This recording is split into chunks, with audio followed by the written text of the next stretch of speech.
और नोएडा से बड़ी खबर, इनकम टैक्स विभाग की बड़ी छापेमारी लगातार जारी है। सीसीटीवी को खंगाल रहा है आयकर विभाग। 10 इनकम टैक्स के अधिकारी इस वक्त रेड डालने के लिए पहुंचे हैं नोएडा में।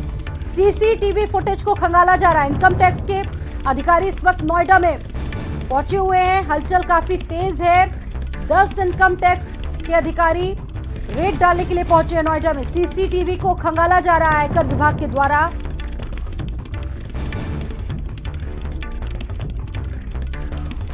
बड़ी खबर, बड़ी जानकारी निकलकर सामने आ रही है। इनकम टैक्स विभाग की बड़ी छापेमारी और दानिश हमारे साथ मौजूद है।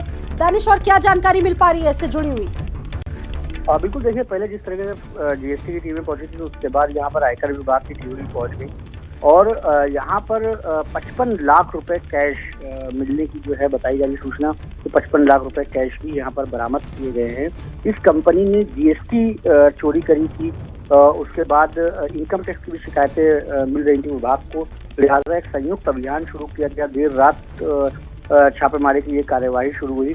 गारमेंट कंपनी है ये, देश विदेशों में अपनी गारमेंट्स सप्लाई करती है। अभी भी जो कार्यवाही है वो जारी है। तो फाइनल इनके वहां से क्या मिलता है थोड़ी देर में क्लियर हो जाएगा।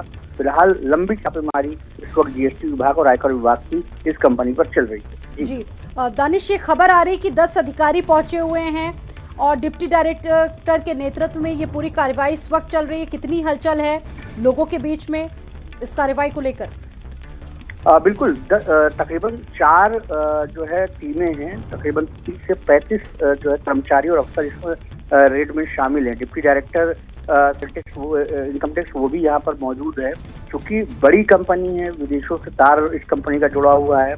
चूँकि जीएसटी भी इसमें इन्वॉल्व है, लिहाजा डिप्टी डायरेक्टर खुद जानकारी यहाँ पर कर रहे हैं कि आखिर क्या क्या बरामद हुआ है। बताया जा रहा है कि पैसे की जो गिनती है वो शुरू हो चुकी है। तकरीबन 55 लाख रुपए अब तक कैश मिल चुके हैं। जो इनके दस्तावेज हैं वो खंगाले जा रहे हैं। जो इनके जो पेपर्स हैं वो खंगाले जा रहे हैं। टर्नओवर इनका कितना है और किस तरीके से ये टैक्स जमा करते हैं, किस तरीके से टैक्स की चोरी करते हैं, ये सारी चीजें खंगाली जा रही हैं। इसीलिए लंबा वक्त यहाँ पर दिखाई दे रहा है रेट जो चल रही है इसमें। जी, यानी कि लंबे अरसे से ये जो जानकारियां हैं वो हासिल की जा रही है और ये भी पता लगाए जाने की कोशिश की जा रही होगी कि इनके लिंक्स कहां से जुड़े हुए हैं, नेटवर्क और कहां से जुड़ा हुआ है। दानिश, बिल्कुल, देखिए, ये एक बड़ी कंपनी है, लिहाजा जाहिर है कि हाँ, ये बड़ी बड़ी जो कंपनियां होती हैं ये लोग उनसे कांटेक्ट कर लेते हैं और बोगस कंपनियों के माध्यम से जो बिलिंग होती है, जो जीएसटी सरकार को जाना चाहिए कि वो जीएसटी चोरी होती है। साथ ही जो इनका साल का टैक्स बनता है, कॉमर्शियल टैक्स बनता है, उस टैक्स में चोरी बोगस कंपनियों के जरिए करी जाती है। और शायद यही वजह है कि लगातार नोएडा के अंदर इस तरीके की जो छापेमारी की कार्यवाहियां हैं वो बढ़ती जा रही हैं। अभी अगर हम 10 दिन पहले की बात करें तो 7 कंपनियों में एक साथ छापा जीएसटी और इनकम टैक्स ने मारा था। वहां पर भी बहुत बड़ी लापरवाही और कमियां सामने मिली थी। क्या है, बहुत सी कंपनियां, बोगस कंपनियां मिला के, शेल कंपनियां बनाकर वहां पर जीएसटी और टैक्स की चोरियों को अंजाम देते हैं। और ये छोटा मोटा नहीं, अरबों रुपए का ये लेन देन होता है जो सरकार की नजरों से बचाकर, विभाग की नजरों से बचा के 2 नंबर में इनका लेन देन किया जाता है। जिस पैसे से ना ही सरकार को कोई फायदा होता है और ना सरकार को कोई इसका टैक्स मिलता है। लिहाजा जो जीएसटी की इन्वेस्टिगेशन विंग है और इनकम टैक्स की जो इन्वेस्टिगेशन विंग है वो लगातार नोएडा के व्यापारियों पे, नोएडा की कंपनियों पे नजर रखे हुए हैं और उसी कड़ी में ये कार्यवाहियां लगातार जारी हैं। ये भी बहुत बड़ी कंपनी है, यूनाइटेड काफी बड़ी कंपनी है। इसके भी जो बिजनेस हैं वो ऑल ओवर इंडिया और इंडिया के बाहर फैले हुए हैं। जिन कंपनियों का आप जिक्र कर रहे हैं, ऐसी कौन कौन सी कंपनियां हैं जो रडार पर इस वक्त आईटी की हैं? क्योंकि जीएसटी चोरी का आपने आरोप लगाया, आपने बताया कि जीएसटी चोरी का आरोप है और बड़ी छोटा मोटा नहीं, एक बड़ा खेल इसके पीछे चल रहा था।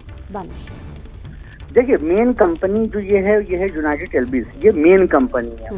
बोगस कंपनियां जो शेल कंपनियां बनाई जाती हैं वो मेन कंपनियों के नीचे ये लोग अपना एक नेटवर्क तैयार करते हैं और मेन कंपनियों के नीचे बोगस कंपनियों को तैयार कर देते हैं। उन बोगस कंपनियों को उस आधार पर तैयार करते हैं कि हाँ, उसके जो मालिकान होते हैं वो इन्हीं मेन कंपनियों के कोई ना कोई डायरेक्टर या फिर इसी के एमडी जो होते हैं वो उसमें इन्वॉल्व होते हैं। जीएसटी जो है ये बचाई जाती है, क्योंकि सरकार को जीएसटी देना होती है, लिहाजा ये लोग उन्हीं बोगस कंपनियों के माध्यम से पर्चे और बिलिंग करवाते हैं। यानी ये कहें कि हाँ, जो पैसा सरकार के पास जाना चाहिए वो पैसा सरकार के पास न जाके घूम फिर के इनकी ही बोगस कंपनियों में आ जाता है। इसको हम ब्लैक ट्रांजेक्शन भी कह सकते हैं, क्योंकि सरकार मेन कंपनियों पर ध्यान रखती है। ठीक है दानिश, आपका बहुत शुक्रिया, आपने बहुत महत्वपूर्ण जानकारियां दी। तो दस्तावेजों को खंगाल रही है आईटी। इस वक्त 10 इनकम टैक्स के अधिकारी छापेमारी करने के लिए पहुंचे।